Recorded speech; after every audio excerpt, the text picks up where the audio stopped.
kita dari kelas hubungan internasional mau memenuhi tugas dari mata kuliah kepemimpinan untuk mewawancara pemimpin. Ya, seorang pemimpin bisa dari luar ataupun dalam. Oke. Ini langsung mulai. Ya mau makan dulu minum dulu. Kalau ada makan dulu minum dulu kan gitu. Yang pertama itu langsung aja, mungkin suka duka Bapak menjadi seorang pemimpin itu apa? Suka duka ya. Ya pemimpin itu kan sebetulnya pertama kita harus sadari pemimpin itu adalah amanah ya. Kalau ada suka duka ya pasti. Sukanya ketika pekerjaan berjalan dengan baik, dukanya ketika pekerjaan berjalan tidak baik. Artinya akan merasa sedih ataupun apa, itu tadi ya, dukanya itu ketika targetnya tidak tercapai gitu lah. Sementara kita sudah prepare gitu, dengan baik. Itu sih kalau bicara suka duka ya. Mungkin maaf boleh dijelaskan lebih jelasnya kejadian apa sih yang mungkin menurut Bapak belum tercapai itu kayak gitu? Ya, contoh kita target ya, kalau di bidang Bapak kan mahasiswa ya, kita memiliki tahun kemarin tuh memiliki prestasi mahasiswa sampai 100 orang gitu. Ya. Dan Bapak sudah petakan wah ini pasti tercapai gitu di awal. Tapi ternyata di akhir tahun setahun itu hanya dapat 80, artinya kurang 20. Kurang 20 prestasi gitu. Itu contoh pasti membuat kita kan menjadi kita koreksi juga kan, ini apa nih sebabnya, di situ mungkin sebagai contoh konkretnya ya. Berarti upayanya itu mungkin diinfokan lagi ke mahasiswanya atau gimana? Ya kita latih, kita harus mengadakan beberapa kegiatan untuk mengeksplor kemampuan mahasiswa gitu, menambah kapasitas melalui ya kegiatan-kegiatan itu, UKM, kegiatan-kegiatan BEM gitu ya. Ya kaitannya dengan prestasi baik akademik maupun non akademik. Gitu. Kan bisa lanjut ke pertanyaan kedua, itu gimana caranya Bapak membuat kerjasama yang bagus antara anggota Bapak sendiri? Ya pertama kuncinya di komunikasi ya. Bagaimana kita kerjasama itu kan bagaimana kita mampu mengkomunikasikan satu program, dan bukan hanya mengkomunikasikan tapi bagaimana memahamkan, dan tidak cukup sampai memahamkan tapi bagaimana dia mau gitu, mau melakukan kan gitu. Jadi yang awalnya dari komunikasi, kemudian kerjasama, sinergi dan kolaborasi. Jadi ya tentu pertama ya pendekatan emosional itu sangat penting ya, sebagai landasan keberhasilan komunikasi itu ya landasan emosional. Makanya ya kita Bapak dengan staf gitu ya, dengan rekan-rekan lain yang membantu Bapak ya, kalau ketemu tidak selalu bicara pekerjaan gitu. Bete juga kan orang. Jadi ada momen dimana kita bicara hal-hal yang lain lah gitu ya, refreshing atau apa gitu bagiannya gitu. Mungkin kan tadi Bapak bilang komunikasi itu penting antara anggota Bapak. Kan kita kan nggak bisa memaksakan juga ya ke semua orang untuk selalu mengkomunikasikan laporan yang telah dia lakukan, atau misalnya ada beberapa miss yang dia lakukan. Itu gimana cara yang Bapak sendiri untuk mengatasinya ya? Kan pemimpin yang baik itu kan sebetulnya yang membagi semua pekerjaan. Ini pekerjaannya ini dibagi-bagi. Ketika ada yang tidak bisa melaksanakan, kita ambil alih. Itu konsep pemimpin yang baik itu begitu. Jadi membagi semua pekerjaan. Ketika kan memanage, kan pemimpin itu leader, to manage ya, untuk memimpin. Kita bagi penugasan sesuai dengan kapasitasnya dan kompetensinya. Tapi ketika ada satu yang tidak bisa dikerjakan atau telat, kita harus ambil alih. Karena pemimpinnya dituntut untuk menguasai kan gitu. Ada konsekuensinya khusus nggak sih Pak terkait orang yang melewatkan task yang diberikan? Ya ada, ya mungkin Kalau dia katakanlah posisinya kan kondite juga kan. Pegawai itu kan ya staff itu kan ada kondite ya, ada semacam logbook lah gitu. Jadi ya dia berarti kondite kerjanya kan nanti kan kita yang menilai. Ada semacam penilaian SKP ya. SKP itu semacam penilaian pegawai lah gitu. Jadi tiap tahun itu kita yang menilai. Kita nilai sesuai dengan pekerjaannya. Kalau memang tidak bagus, ya kita berikan sesuai yang dia minta, bukan yang kita tentukan. Tapi dia mintanya nilainya segitu ya, kita kasih segitu. Jadi kalau pemimpin menilai itu bukan subjektif, tapi dia mintanya segitu. Itu tadi ya, karena pekerjaannya juga banyak yang terbengkalai contohnya. Mungkin selanjutnya, menurut Bapak definisi arti sebenarnya dari seorang pemimpin itu apa ya Pak? Pemimpin itu ya individu yang mampu mengorganisir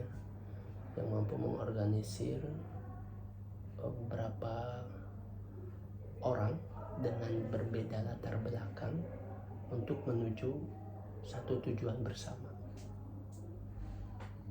Itu pemimpin. Jadi kalau pemimpin nggak bisa mengatur, mengorganisir orang dengan berbeda latar belakang, berbeda kompetensi, ya itu bukan pemimpin. Jadi dari berbagai kompetensi itu ya diramu gitu ya, diramu. Ibarat kita ini ya chef lah, koki lah gitu. Jadi ada bumbu-bumbu ya kita ramu menjadi satu masakan yang bagus. Mungkin menurut Bapak sebagai seorang pemimpin, Bapak bisa menyatukan antara anggota yang memiliki latar hubungan yang berbeda, tapi bagaimana sikap atau respon dari anggota itu kalau misalnya emang mereka sulit untuk menerima perbedaan antara anggota itu sendiri? Jadi Ya pasti ada sih ya perbedaan itu. Ya tugas kita pemimpin ya menyamakan persepsi dulu. Makanya itulah perlunya namanya briefing. Briefing itu kita adakan tiap hari, tiap pagi itu apa nih yang harus kita lakukan hari ini, samakan persepsi, ada pendapat, ada masukan gitu. Nanti udah sepakat ya udah sama persepsi, meskipun di prosesnya tidak 100% berjalan dengan baik ya, tapi itu penting menyamakan persepsi dulu. Jadi Briefing ada briefing penting. Jadi apa yang akan dilakukan hari ini, kan briefing itu perlu juga, kita kan mendengarkan masukan juga dari anak buah lah gitu ya. Jadi bukan hanya kita aja yang memberikan masukan, tapi perlu juga kita menerima, karena banyak juga kan anak buah kita yang sebetulnya lebih senior daripada kita gitu ya, artinya lebih pengalaman gitu ya. Mungkin selanjutnya bagaimana Bapak memotivasi atau menginspirasi kepada anggota tim Bapak sendiri? Ya pertama ya kita sampaikan bahwa kita ini bekerja itu adalah ibadah kan gitu ya. Jadi jangan selalu berpikir upah gitu ya, upah yang dalam artian finansial. Banyak hal yang kita dapatkan ketika kita bekerja dengan baik ya. Kita juga berarti kan apa yang kita lakukan kalau kita kerja dengan baik kan pasti bermanfaat buat orang lain. Nah, nilai manfaat itu yang akan menjadi value yang berlipat buat kita gitu. Sehingga kita pun dengan mudah dapat atau sering mendapatkan manfaat dari orang lain. Dari arti kata ya kebaikan dari orang lain itu kan kita raih dari kebermanfaatan kita sebetulnya. Berarti di sini Bapak tidak memiliki dorongan untuk anggota Bapak untuk melakukan pekerjaan di luar kemampuan dia, atau emang harus dari ya pertama orang bekerja itu kan sesuai kapasitas.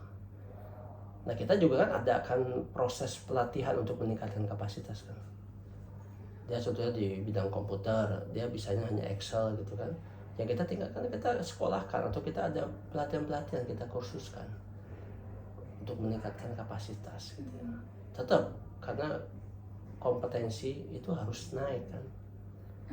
Jadi kita juga zolim sebagai pemimpin membiarkan orang itu bisanya cuman itu aja, tapi harus meningkat gitu. Jadi jangan egois. Kalau dia meningkat, karirnya naik, ada yang lebih baik ya silahkan gitu. Tidak kita pegang gitu. Kan ada ya model pemimpin yang mungkin karena orang ini udah kepake banget, udah dipegang aja, nggak boleh kemana-mana. Berarti wadah untuk pengembangan diri ya? Iya, harus berkembang bekerja itu. Oke, mungkin selanjutnya menurut Bapak sendiri tuh ciri utama menjadi seorang pemimpin yang akan sukses atau berhasil? Ya, ciri utama yang pertama di samping kecerdasan intelektual, ada juga kecerdasan emosional dan juga kecerdasan spiritual. Nah, 3 itu menjadi penting. Jadi melihat pemimpin itu tidak hanya melihat pinternya, tapi bagaimana dia cara mengelola emosinya dan juga bagaimana dia mampu melaksanakan tugas-tugasnya sebagai manusia di hadapan Tuhannya. Itu kecerdasan spiritual. Mungkin boleh jelaskan yang terkait penjelasan contoh apa yang Bapak lakukan misalnya dalam bidang untuk menjadi pemimpin yang sukses? Ya sebetulnya kriteria-kriteria pemimpin yang sukses itu kan banyak juga ya, kita googling aja udah banyak keluar ya. Cuma kalau menurut Bapak itu karena pemimpin itu kan ngatur manusia ya. Dan ngatur manusia itu nggak cukup hanya mengandalkan kemampuan intelektual gitu. Jadi kita juga harus punya kemampuan spiritual juga. Artinya kita juga harus ya banyak berdoa, harus dekat dengan Tuhan, ibadah gitu ya, supaya terbantu tuh emosi kita gitu ya. Konkretnya dalam setiap kita memberikan instruksi gitu ya, kan banyak juga kendala-kendala di lapangannya yang tidak diduga. Nah itu kendala-kendala itu ya biar bukan urusan kita, tapi urusan Tuhan yang ini. Tapi kita sebagai manusia harus ikhtiar, harus maksimal. Berarti gimana tanggapan Bapak terkait pemimpin yang memiliki emosi non stabil? Itu nggak cocok jadi pemimpin. Karena pemimpin itu harus punya kemampuan yang stabil. Dia harus tahan banting, seperti seorang nakoda yang di bawah perahu di tengah badai kan gitu. Dia harus bisa mengatur kan, ketika badai ke kanan bagaimana nakoda itu bertindak gitu ya. Nah pemimpin itu kan itu seni, makanya pemimpin itu identik dengan seni. Jadi yang namanya seni itu ya harus indah kan gitu, jadi sangat dinamis kan.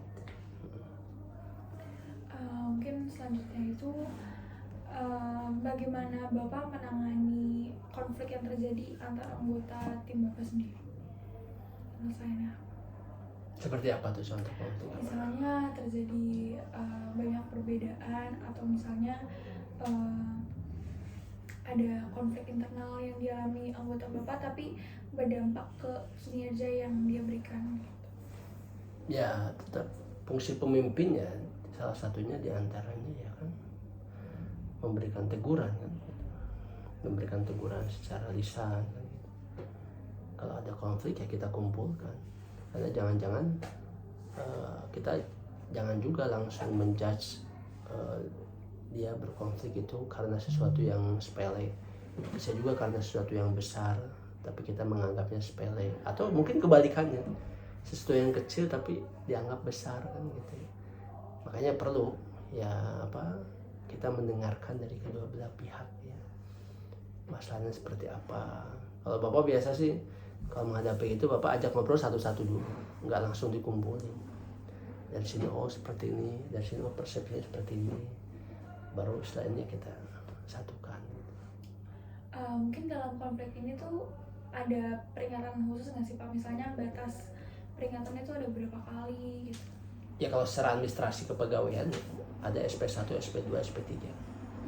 Ketika itu tidak bisa di ini ya SP1 bukan peringatan, SP2 masih jadi gubris, SP3 keluarin. Berarti dipecat. kalau misalnya udah sampai SP3 dalam bentuk pernyataan maaf nggak bisa diterima ya Pak? Ya udah SP3 sudah selesai. Hmm. Kalau administrasi kepegawaian begitu. Mungkin selanjutnya itu bagaimana Bapak untuk membangun hubungan yang positif antara anggota Bapak itu sendiri? Ya pertama kita harus memulai dari sesuatu yang positif ya. Artinya kita berpikir positif dulu gitu, baru kita bisa membangun hubungan yang positif. Nah, salah satu yang bentuk positif itu ya optimis gitu ya. Optimisme kita sebagai pemimpin itu ya harus diperlihatkan gitu, di depan anggotanya. Jadi jangan pernah memperlihatkan kita itu murung gitu, kita tuh sedih gitu ya. Kita harus kelihatan survive, harus kelihatan ceria gitu. Walaupun memang banyak yang menyedihkan sebetulnya itu, depan anak buah harus begitu, karena anak buah akan melakukan lebih ketika melihat bosnya ataupun pemimpinnya sedih. Anak buah akan lebih kacau, angkat atasannya kacau, anak buah pasti lebih kacau gitu. Mungkin ada misalnya kegiatan untuk membangun hubungan positif itu ada nggak? Ada, kita ada bikin capacity building kan, pernah kita capacity building, bikin kegiatan-kegiatan tiap tahun. Kita bikin capacity building yang di dalamnya itu bagaimana mengatur kekompakan gitu ya. Berarti setiap tahun sekali. Tahun sekali. Boleh tolong dijelaskan capacity building itu kayak gimana? Outbound kalau kita dengar capacity building itu. Nah di dalamnya itu teorinya paling 30%, 70%-nya permainan. Di banyak permainannya kayak bagaimana membangun kompakan gitu ya, bikin bangunan dari korek kayak gitulah. Pernah nggak? Terus habis itu bahwa apa? Biar sama-sama ini gitu ya, ada memupuk rasa tanggung jawab gitu ya. Jadi kita masing-masing membawa air gitu ya, jangan sampai tumpah gitu kan ke belakang gitu kayak gitu. Itu menjaga amanah. Jadi ada analoginya dari setiap permainan itu. Berarti tujuan untuk outbound itu sendiri bonding antara anggota kali ya Pak? Iya betul. Oke. Mungkin selanjutnya itu gimana sih Bapak untuk memberikan arahan yang jelas dan spesifik kepada anggota Bapak sendiri? Ya sebetulnya anggota-anggota khususnya di satu organisasi kan sudah ada tupoksinya, job description-nya sudah ada. Kita tiap pagi itu tinggal ngingetin aja. Makanya briefing itu ya penting, mengingatkan apa yang harus dia kerjakan. Kalau ada yang lain yang dikerjakan harus koordinasi kan gitu. Jadi nggak asal memutuskan kan gitu. Sehingga semuanya bisa berjalan sesuai dengan tupoksinya, tugas dan pokok. Mungkin setelah mengerjakan tugas itu mungkin ada evaluasi nggak ya Pak dari? Ya ada kan, briefing itu pagi dan sore. Oh iya, pagi-pagi sebelum acara, sebelum bekerja, sore setelah bekerja. Gimana ini tadi ngapain kan gitu. Oh ini saya Pak ini. Dan itu juga tercatat di logbook kan. Mereka membuat logbook hari ini ngapain. Mungkin misalnya ada beberapa hal yang terjadi di hari itu, apakah dilakukan upaya penyelesaiannya itu hari itu juga atau mungkin ya itu tergantung tingkat urgennya ya. Kalau memang sangat penting berkaitan dengan cepat ya, berkaitan dengan banyak orang ya harus segala tindakan, walaupun ya katakan harus lembur tentunya sampai malam gitu. Sering kita sampai jam 9 malam di sini karena emang ada aktivitas yang harus selesai pada malam itu juga. Kaitannya dengan data mahasiswa atau data ini kerjasama karena diminta oleh kementerian seperti gitu. Selanjutnya itu mungkin apa yang akan Bapak lakukan jika anggota tim Bapak itu tidak memenuhi standar yang telah ditetapkan dari awal? Ya kan dalam satu organisasi kan ada berlaku yang namanya punishment and reward, artinya sanksi dan penghargaan itu ya ada. Ya kita tanya kan, kita juga perlu tahu juga kenapa dia tidak sesuai dengan target gitu. Apalagi sakit atau punya banyak cicilan gitu.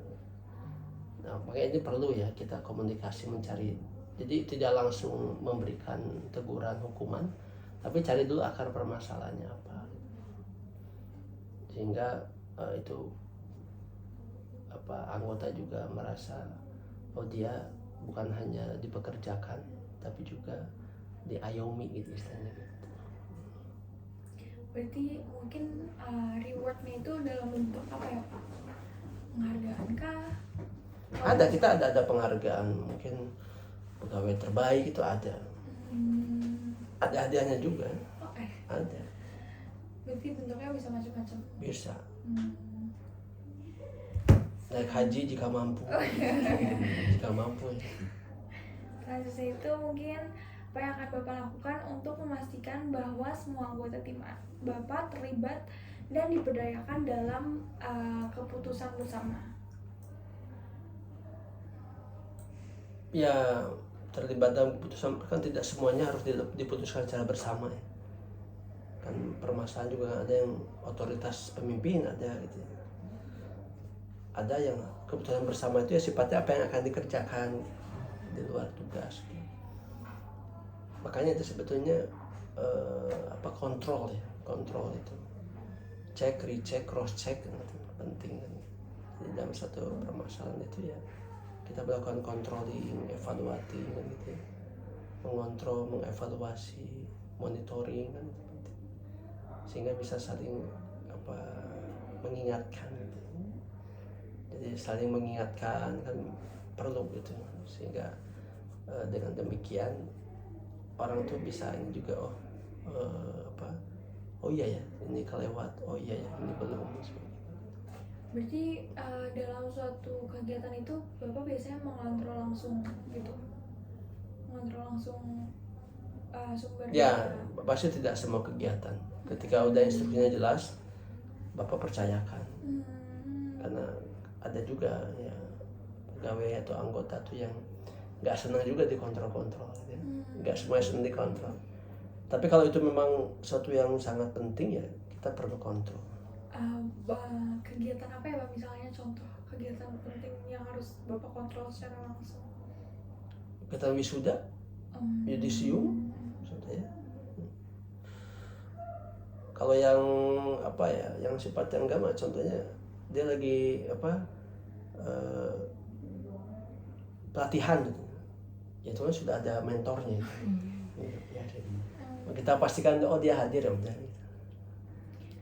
Mungkin pertanyaan terakhir, kan setiap orang punya gaya kepemimpinan ideal masing-masing. Menurut Bapak sendiri, kalau misalnya Bapak melihat ke dalam diri Bapak, gaya ideal kepemimpinan Bapak tuh seperti apa gitu? Sekarang yang kamu ketahui ada berapa gaya kepemimpinan itu? Itu Bapak pilih. Banyak sih ya Pak. Oke, apa? Demokratis, Demokratis. terus Ayo, Bapak nggak masuk itu. Ada lagi yang nggak kamu sebutkan apa?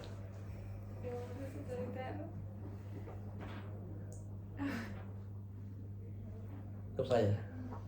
Iya. Ada. Karismatik ada. oh iya. Berkarisma nggak kayak? Mungkin bisa dijelaskan karisma gaya kepemimpinan Bapak tuh kayak gimana?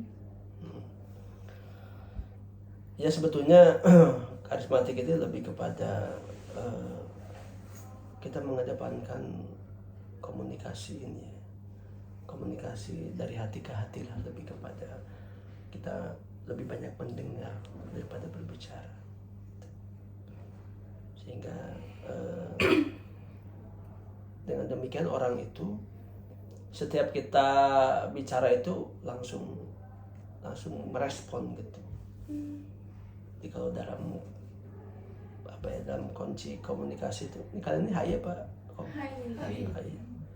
Jadi kalau dalam ilmu komunikasi itu bagaimana seorang komunikator merubah komunikan menjadi komunikator. Lebih dasar lagi kalau di HI kan bicara diplomasi. Diplomasi itu kan bukan hanya menyampaikan pesan, tapi bagaimana dengan pesan itu orang itu tertarik, bukan hanya tertarik, tapi dia mau melakukan, bahkan kita kuasai. Dia mau mengikuti apa yang kita mau. Nah itu hanya bisa dicapai dengan kepemimpinan karismatik. Berarti kalau misalnya seorang pemimpin yang memiliki sifat tertentu, apakah dia bisa menjalani sifat kepemimpinan yang lainnya? Kayak misalnya Bisa. bisa. Mungkin dalam beberapa kasus Bapak pernah juga otoriter. Gitu. Sesuatu yang ambil, atau ada yang nggak dikerjakan ya kita ambil alih. Oh, kok otoriter ya penting supaya jalan ya organisasi. Kalau kita nggak dikerjakan terus kita ayo kerjain, kasih waktu lagi 2 hari lagi, nggak dikerjain lagi, kasih waktu lagi 3 hari lagi, dengan alasan demokratis ya, malah parah, kan bisa mengganggu organisasi. Berarti sifat seorang pemimpin akan berubah sesuai keadaan ya Pak? Yang diperlukan. Kita ada pertanyaan lagi. Udah. Terima kasih banyak Pak atas Ya. waktunya. Iya, maaf banget ganggu. Maaf banget Sukses ya. ganggu Pak. Siapa dosennya? Nggak kenal ya dosennya. Apa kamu nama dosen? Boleh